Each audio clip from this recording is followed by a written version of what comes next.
বন্ধুরা, তোমরা সবাই কেমন আছো? আশা করি ভালোই আছো। আমিও খুবই ভালো আছি।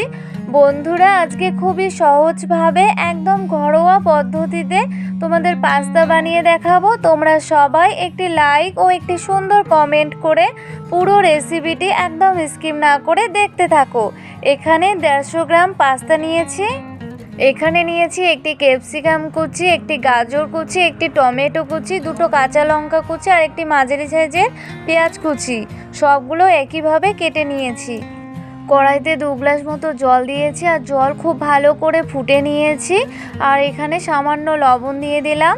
এবার এখানে পাস্তাগুলো ফুটানো জলের মধ্যে দিয়ে দেব। এবার নেড়ে নিয়ে পাস্তা খুব ভালো করে সেদ্ধ করে নেব। তোমরা যারা এখনও পর্যন্ত আমার চ্যানেলটিকে সাবস্ক্রাইব করোনি, চ্যানেলটিকে সাবস্ক্রাইব করে বেল আইকনটি ক্লিক করে পাশে থেকো। পাস্তা সেদ্ধ করে নিয়েছি। এবার পাস্তাগুলো একটা বড় থালার মধ্যে নামিয়ে নেব। নামিয়ে পাস্তাগুলো থালার চারদিকে খুব ভালো করে ছড়িয়ে দেব, যেন তাড়াতাড়ি পাস্তাগুলো ঠান্ডা হয়ে যায়। এবার এখানে সামান্য একটু সাদা তেল দিয়ে দেব। দিয়ে পাস্তার সাথে তেল খুব ভালো করে মিশিয়ে নেব। পাস্তার মধ্যে কিন্তু কোনো ঠান্ডা জল দেব না, এমনিতেই ঠান্ডা হয়ে যাবে। প্লিজ বন্ধুরা, তোমরা সবাই দেখতে থাকো। এবার কড়াইতে দিয়ে দেব সামান্য সাদা তেল। নেড়ে নিয়ে তেল হালকা গরম করে নেব।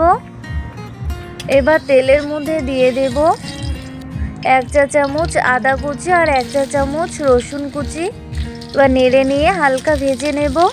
এরপর দিয়ে দেব কেটে রাখা ক্যাপসিকাম, গাজর, পেঁয়াজ, লঙ্কা সমস্ত কিছু দিয়ে দেব, টমেটো। এবার ভালো করে নেড়ে নেব। যারা সব সময়ের জন্য আমার রান্নার ভিডিওগুলি দেখো তাদেরকে জানাই অসংখ্য ধন্যবাদ। এবার এখানে দিয়ে দেব পরিমাণ মতো লবণ। নেড়ে নিয়ে সমস্ত কিছু হালকা করে ভেজে নেব।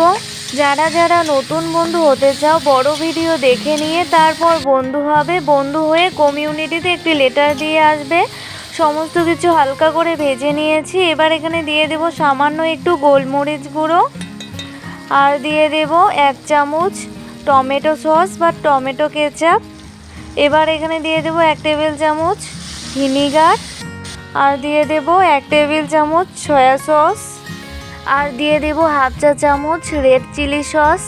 তোমরা কেমন ঝাল খেতে পছন্দ করো সেই অনুযায়ী দিয়ে দেবে। এবার সমস্ত কিছু খুব ভালো করে নেড়ে নিচ্ছি। এবার এখানে দিয়ে দেব সামান্য একটুখানি জল। এবার সমস্ত কিছু খুব ভালো করে নেড়ে নিয়ে 2 মিনিটের মতো মিডিয়াম আঁচে জাল করে নেব।